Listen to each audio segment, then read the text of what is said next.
Si tu veux qu'on te respecte, regarde cette vidéo jusqu'à la fin. Vous voyez, aujourd'hui c'est le 11 novembre, donc une minute de silence à 11h du matin. On a tous pris l'habitude de le faire. Voilà, pendant que je réfléchissais dans l'esprit du respect, j'ai commencé à me dire, tu as connu quand même beaucoup de gens dans ta vie. Au cours de tes 23 ans, il y a beaucoup de gens qui ont traversé ta route. Certains tu respectais, voire même admirais, et d'autres un tout petit peu moins, voire même pas du tout. Et c'était quoi la différence majeure entre les gens qui commandaient ton respect et les autres que tu jetais aux oubliettes et que tu prenais pour des charlatans? Et donc je suis venu avec 3 principes qui diffèrent les gens respectables de ceux qu'on a de la difficulté à prendre au sérieux. Les gens qu'on respecte, les gens qu'on admire, réalisent que la plupart du temps, ils sont pas très bavards. Si tu as de la difficulté à te faire respecter des gens autour de toi, peut-être que tu parles trop. Il va falloir que tu arrêtes de faire le guignol pour impressionner la galerie. Il va falloir que tu arrêtes de lancer tes mots comme si c'était des balles de basket. Écoute, on pense que les mots c'est pas trop sérieux parce que c'est si facile de parler.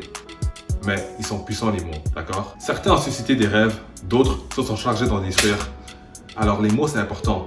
Tu vois, notre histoire en fait c'est qu'un assemblage de mots. Si tu dis à quelqu'un que tu vas te présenter à 18h, eh bien sois là à 18h. Les gens n'ont qu'une parole. Alors tu penses que quelqu'un va oublier que tu as eu 30 minutes de retard, 45 minutes de retard, mais ils s'en souviennent. Et c'est peut-être pour ça que la prochaine fois, le respect n'est pas trop là. Parce qu'on voit que ta parole elle est fade. Ta parole, c'est du vent. Le pire, c'est que tout ça se passe dans l'inconscient. Ils ne le réalisent mais peut-être même pas. Peut-être qu'ils croient vraiment qu'ils t'ont pardonné. Peut-être qu'ils croient vraiment qu'ils ont oublié. Mais ça reste. Quelqu'un t'invite à faire des plans le week-end et que tu ne sais pas si tu peux venir. Eh bien, tu dis, je ne sais pas. Ou alors tu dis, je vais te laisser savoir. Tu ne vas pas commencer à dire que tu vas te présenter pour canceller à la dernière minute. Si t'es pas sûr et c'est correct de le dire.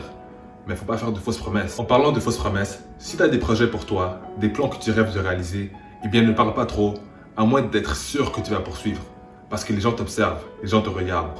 Tu crées à tout bout de champ que tu vas apprendre tel art martial. Tu crées à tout bout de champ que tu vas faire telle chose. Et les gens ils te regardent, que tu vas apprendre telle langue, que tu vas lancer telle affaire, tel business. Là, t'en parles depuis 2010. Les gens t'observent. Et s'ils voient que tu es un gros parleur, un petit faiseur, ils perdront un peu de respect pour toi. Et en parlant de trop parler, fais gaffe. Quand quelqu'un te dit quelque chose, il n'y a pas tout qui est fait pour être répété. Si tu parles dans le dos des autres pour chercher quelconque validation, même si on t'a convaincu, dis-toi que la personne qui t'écoute va se dire que si tu es capable de parler dans le dos de tel, eh bien tu es tout aussi capable de parler de cette même personne ou bien de la personne qui t'écoute de la même manière. Deuxièmement, la personne qu'on respecte, elle sait comment prendre position. Cette personne-là, elle a des valeurs inébranlables. Que tu l'aimes ou que tu la détestes, tu dois respecter que cette personne sait qui elle est et qu'elle n'a pas peur de dire qu'est-ce qu'elle pense. Une personne qui est tiède, une personne qui a peur de froisser les gens, c'est une personne qu'on ne respecte pas. C'est une personne qu'on voit comme de la pâte à modeler, facile à manipuler. Par peur d'offusquer les gens, dis-toi que tu finiras par ne pas être détesté, mais personne ne va t'aimer. Les gens tièdes sont facilement oubliables. Les gens tièdes ne laissent pas une forte impression. Si c'est toi, dis-toi qu'il faut que tu apprennes à prendre position. Si tu vois une injustice, n'aie pas peur de parler haut et fort. Le jour où tu seras victime d'une injustice, eh bien t'aimerais bien que les gens prennent position.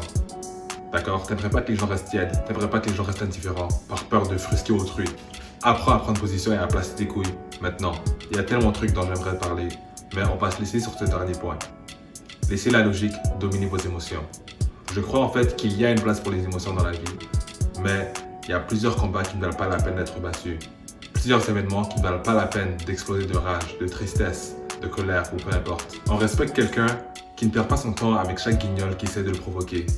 On respecte quelqu'un qui va au travail ou à l'école le lendemain d'une rupture.